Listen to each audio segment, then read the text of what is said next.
Between the planes of reality and perception is a Garden of Eden of the mind, where the plants of our subconscious bear the fruit of knowledge that nobody necessarily wants or needs, but it's tasty, so who cares, right? This is the pickle tree.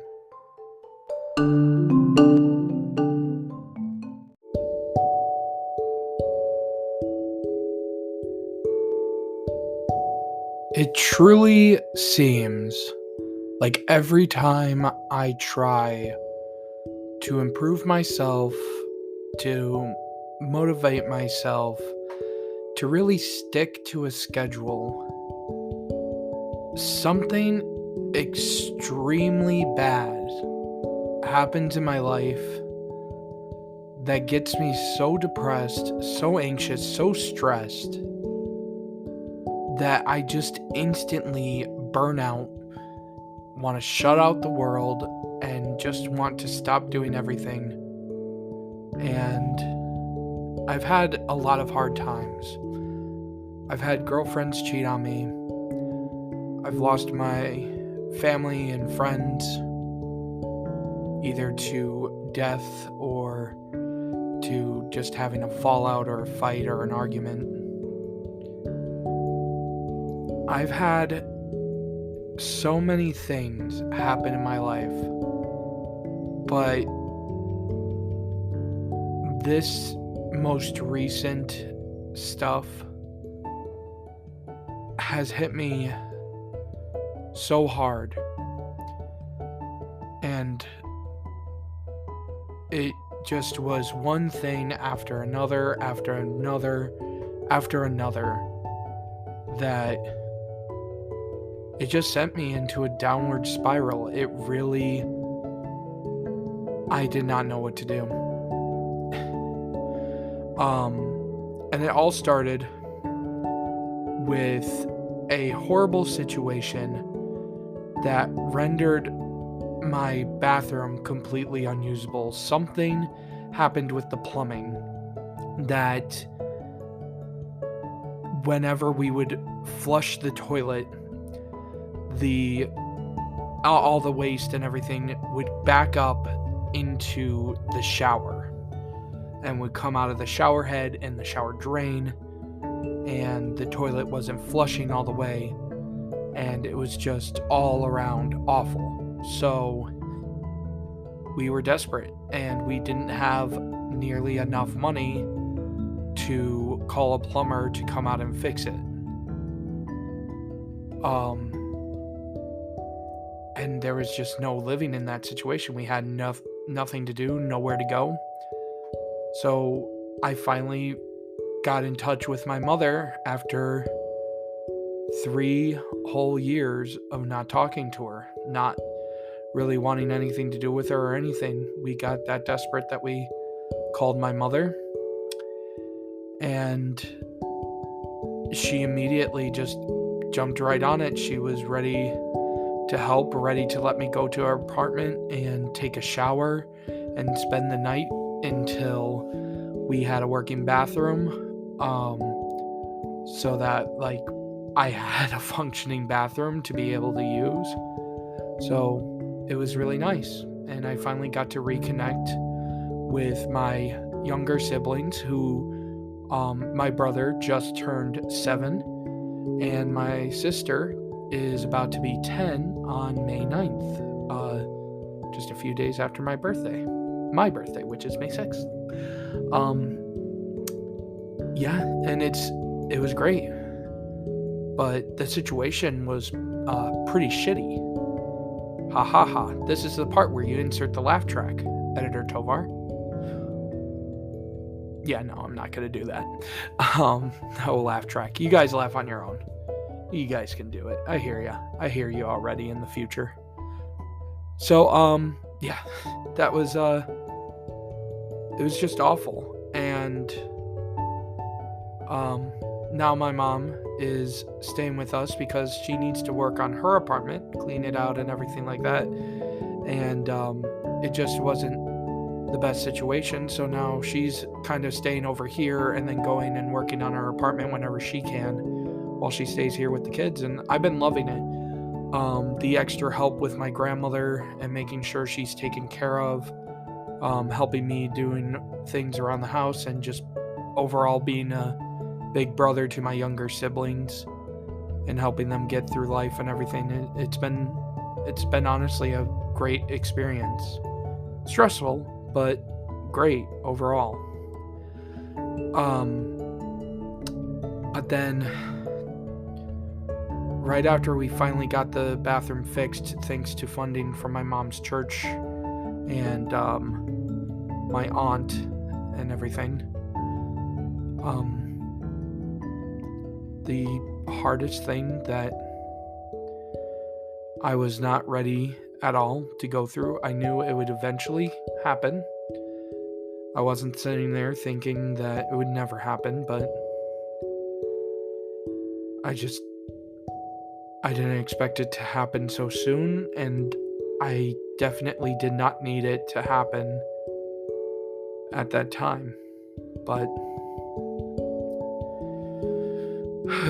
my dog that I've had for 13 years of my life, one of my best friends, and my thunder buddy, he would always come up and lay next to me and cuddle with me whenever there was a thunderstorm or fireworks, or if the train just not even half a block away from my house was too loud, or any loud noises. He would just come up and be right next to me, just cuddling up to me, and he would protect the house so well. He passed away,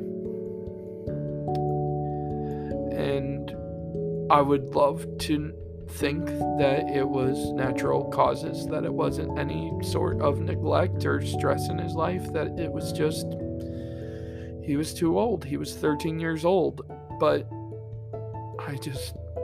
I wasn't ready for him. I definitely wasn't.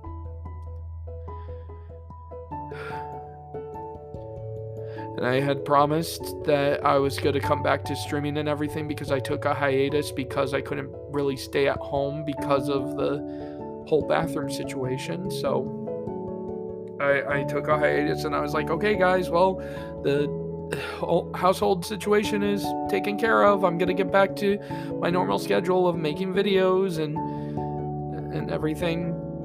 I'm going to do it. I'm going to come back. Don't worry. It was just a short couple of weeks, nothing to worry about. And like just 3 days before I was about to come back, he died early in the morning. My mom shook me awake and she's like, it's time. It's Rufus, it's time. And I was like half asleep, and I go in there and he's just on the floor. And he was going. And I held his paw while he laid in my mom's lap, and I was crying the whole time, begging him not to go.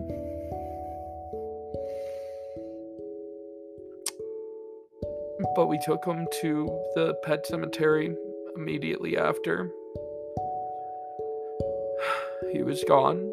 We stopped at the vet for them to check his heartbeat and be sure that he was fully gone, and they confirmed it. And then we took him to the pet cemetery, and they had us pay for everything, but they couldn't. We were too late in the day to actually get anything done to him, so they had to basically put him in the morgue and freeze him until like 3 days after. And then they finally fucking did it. So he was just there, and we got a nice urn for him. They took clay casts of his paws, one where his paws weren't trimmed and whatever, and one that they were, so that way we had like, a clean nice paw and then a fluffy paw. Like there was a difference completely. And while we were saying our final goodbyes, they were my mom was kind enough to think to cut off a little bit of my hair and kind of rub it into his fur and make sure that a little bit of me was with him the whole time. And she cut off, hair from my favorite spot to pet him and my grandmother's favorite spot to pet him, and she put him in a bag to keep with him, just to remember like what color he was and how soft his fur was and everything like that. And I got a nice necklace that I wear all the time, and I take it with me almost everywhere. I just can't shower with it or exercise with it or anything like that, and can't sleep with it because there's like a chance that it could like mess up and like break and whatnot. And since there's some ashes in there, I don't want to risk just like a little bit of his ashes just falling out, because then I just have some piece of weird jewelry. But it's basically like a more thick and smaller dog tag, like a military dog tag, and it's really nice. It's really nice looking. It's not like a super weird or obvious necklace, but if people like come up and look at it and ask, I just say, oh yeah, no, that's my dog Rufus. He stays with me wherever I go. And it's nice to have, and we got a very nice urn for him. My mom told me, like, don't even pay attention to the price, just make sure that he's honored. And I really appreciate that. And then my mom was ready to go back to her apartment, and like it was just going to be kind of like, oh, come over whenever you want, and I hang out with the kids whenever I want, blah blah blah. We go back to our separate lives. But then immediately my grandmother had a little bit of an episode and had to go into the hospital again, and she stayed there for about 2 weeks. So there's that whole ordeal where she had to stay there, and me mourning my dog. That was like a few days after we got him back home in his urn and everything. Like a few days after that, like she goes into the hospital, so I was just like so stressed out and beyond belief that I was just on almost a month and a half hiatus, because it was just so much for me to go through back to back to back. And even though it's nice to reconnect with my mom and my siblings, it's still very stressful, because I don't want to lose touch with her again for any sort of reason. I don't want anything to end on bad notes. And, there were a couple arguments and fights that did send me into a frenzy. And I'm going to be honest with you guys, for the past, during my hiatus, I had like 5 different spouts where I was suicidal. And it's a very hard life. I feel like I go through a very hard life, and it's hard to figure out how to respond to it, especially when it feels like no matter how hard I try to be happy, no matter how hard I try to find something to just keep me stable, to keep me happy, to make me feel like not such a loser or any of that, it's just something always comes up to fuck it all up. It feels like that. I forgot his name, but it feels like that legend of the guy who's just he's in hell, and he's constantly pushing a boulder up a mountain, but he can never get to the top. And every time he gets close to the top, the boulder falls all the way down to the bottom, and he has to go back down and push it up the mountain again and again and again for all of eternity. And that's what I feel like is happening to me. I feel like Job from the Bible, where God is just constantly finding one thing after another and then another. And a lot of the times it just feels like everything just gets worse and worse and worse, and is getting progressively worse. And it's not even like stuff that's directly in my life. It's just the state of the world too. the state of the world is so chaotic, and it just feels like the end of days sometimes.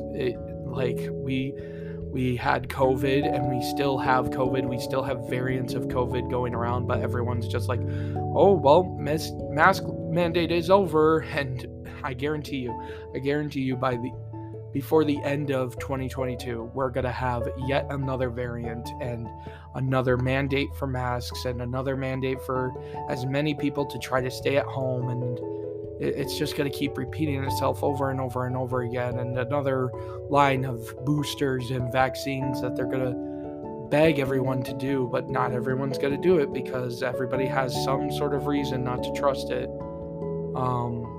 And it's just going to keep going on. And then we have the bullshit that's happening with Russia and Ukraine and, all these threats of nuclear warfare. And I just keep reminding my family and reminding everyone, like, guys, we really need to not argue and not fight and try to make every day really truly count, because at any moment, I live half an hour away from Chicago. So at any moment we hear those sirens, we're fucked. We don't have a bomb shelter. We don't have even a basement that we could bunker down into. Once we hear those sirens, we are fucked, because no matter how far away we think we could even drive, even if the roads were completely empty, because we live so close to Chicago, there is no way that we will be anywhere a safe distance from Chicago if any of the nukes were to go off. We would never be anywhere near a safe distance from any major city that we can go to. And that's another thing that's really depressing me too, is that I feel so trapped in this house, because if I move out, nobody's going to take care of my grandmother. I feel like I can't financially even begin to take care of myself. And even if I did get another job, no job is paying enough right now to live off of that I could even possibly begin to imagine getting. And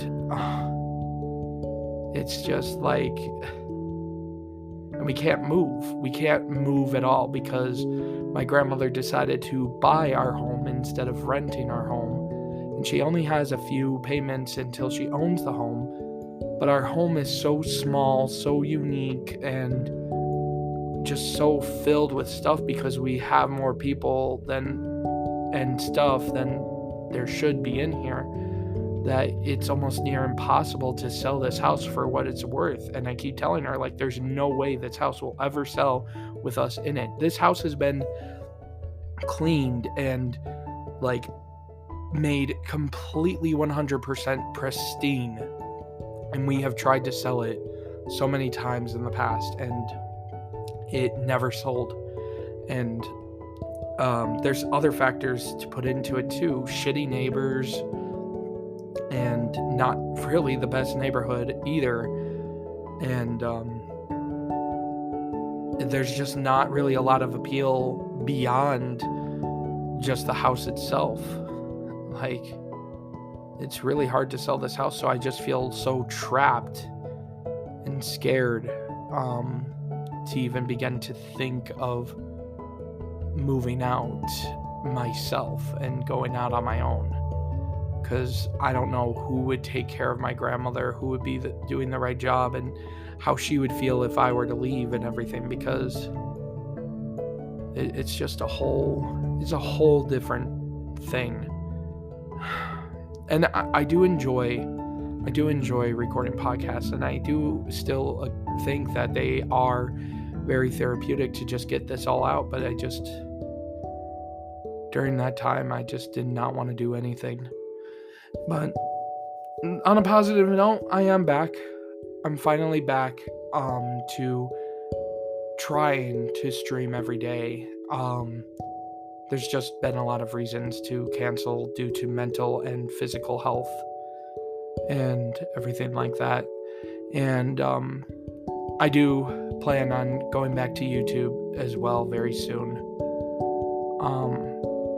It's just a little hard to figure out exactly like what times I edit and everything like that, and just kind of figure out my schedule, because now I have spending time with my family and, spending time with my brother and sister to add to my schedule. So I really think that a full-on schedule revisal is in order. And I think that maybe I should just stop streaming necessarily every day and maybe stream 3 times a week and record once a week, edit once a week, and then like kind of save the other days for,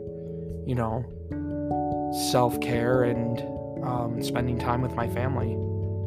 But I just really need to figure out like the schedule with every day and every hour, every half hour that's on the clock. I need to really like fill it up and actually have a set in stone schedule that I live by, and also take time to actually work with DoorDash and make a little bit more money and stop relying on subscriptions and donations and everything like that. What really sucks is that one of my tools that I was using for streaming and that I was going to use to upload YouTube content from my streams was something called Athena-scope, and it would take my VODs automatically, and it would use AI to detect really cool things that happen, like multi-kills or every single kill or victories or whatever, and at the end of each week, it would create montages from specific games that their AI would detect, and it was cool.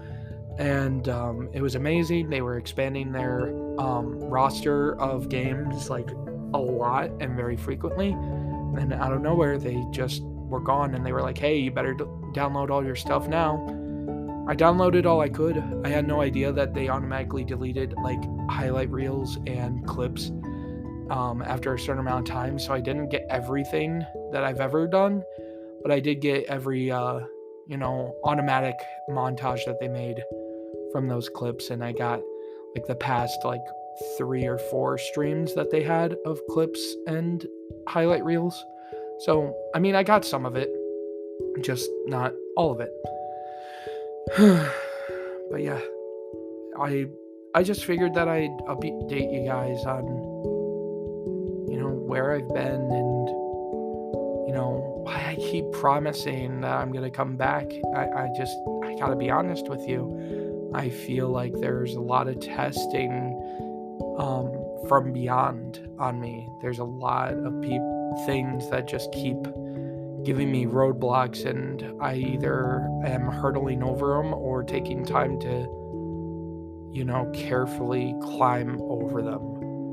And right now, the best example that I gave on Twitter was that me coming back is like turning on a light that hasn't been turned on for years. It flickers and buzzes for, the first minute, and then when it's coming back, it will start off dim and then get brighter and brighter.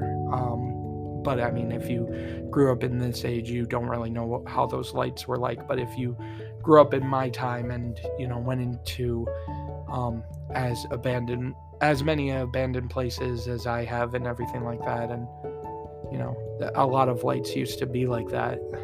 And that's the best way I could describe it, is that right now I'm flickering. I'm getting on and off, on and off, on and off, canceling streams because I just need a mental break, or I'm just, health-wise just not doing well. Like I had food poisoning the other day, and I felt so bad. Like I had food poisoning for like 2 days, and I couldn't stream.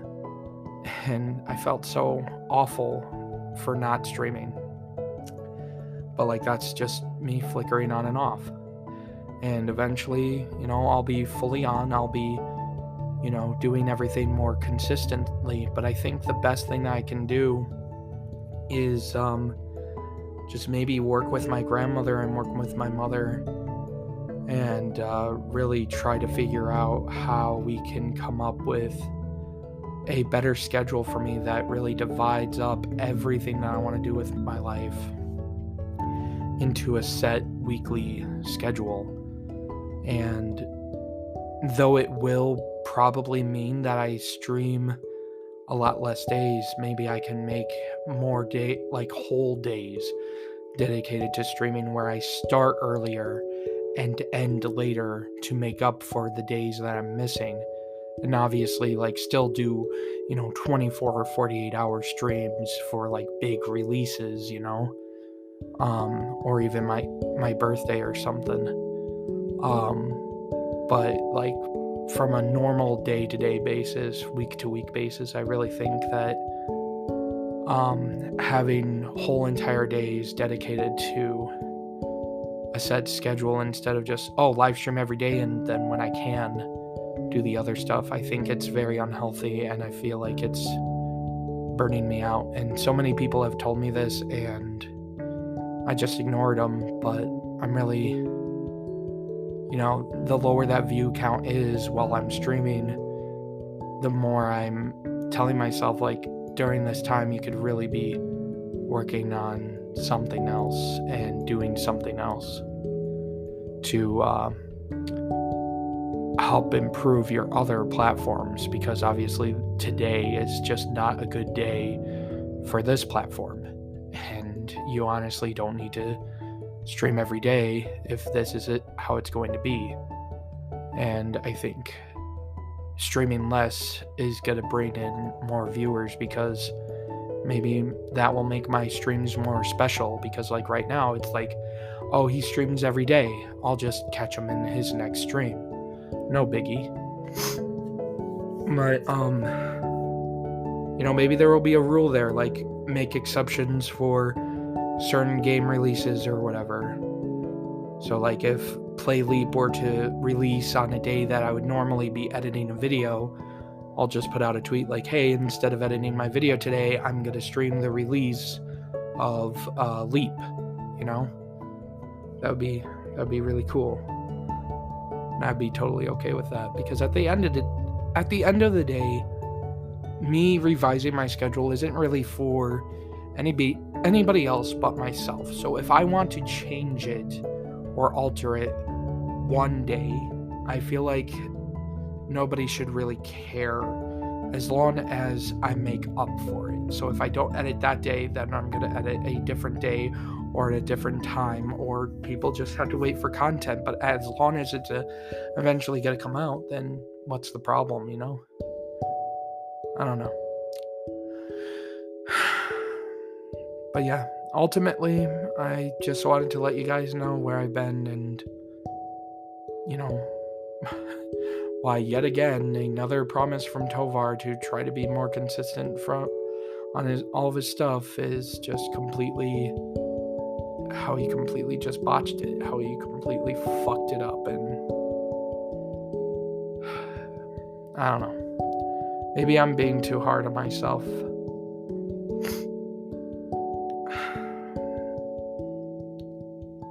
But yeah, I'm really hoping that my life gets a lot less stressful, and that everything eventually will calm down and I'll be happy again, or find somewhere or something to do that does make me happy again. Some kind of escape that I can really rely on,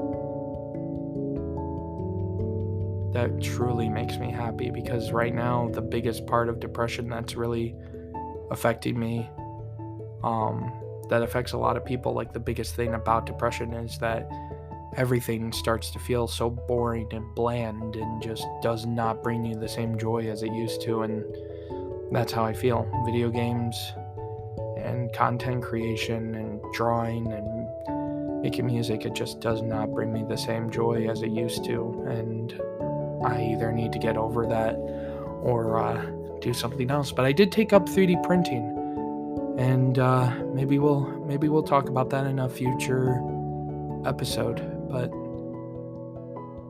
yeah, I love recording these, and I love talking about my life. And I've even thought about making a full audiobook, a full audiobook of me just rambling on about my life in different half-hour chapters or something, or hour-long chapters, just different chapters. of my life, just me recording. And I want to know what you guys think. Like, if I were to tell my whole life story in one big, long audiobook, would you buy it on Audible? Would you listen to it for free? Would you even be interested in listening to it at all? Essentially, that's what I've always wanted this podcast to be, but yeah. Let me know. Anyways, guys, that's going to be it. Thank you all so much for listening. Be sure to check out my website, tovarisawesome.com, for all my links and social media. I probably say that in the outro. Love you guys. Have a good one. Bye.